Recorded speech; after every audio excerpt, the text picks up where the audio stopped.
İdrakte yol açmış geceden gündüze Allah. Güldürmesen öz gönlünü gülmez yüze Allah.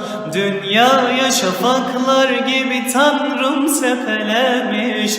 Kalbin gözü yanmazsa görünmez göze Allah. Görünmez göze Allah. Kalbin gözü yanmazsa görünmez göze Allah. Görünmez göze Allah. Allah biliriz cisim değil ya nedir Allah. Haleyli, haleyli, haleyli. En yüksek olan hakta hakikattedir Allah.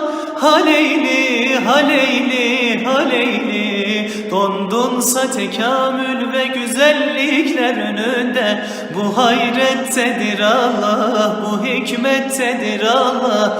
Liyagattedir Allah, hakikattedir Allah. Sedakattedir Allah, muhabbettedir Allah.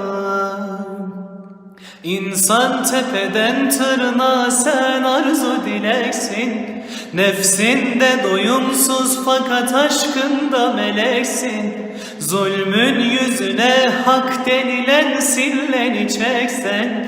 Sillen de mühürlenmiş o gayrettedir Allah. O gayrettedir Allah. Sillen de mühürlenmiş o gayrettedir Allah. O gayrettedir Allah. Allah biliriz cisim değil ya nedir Allah. Haleyli, haleyli, haleyli. En yüksek olan hakta hakikattedir Allah.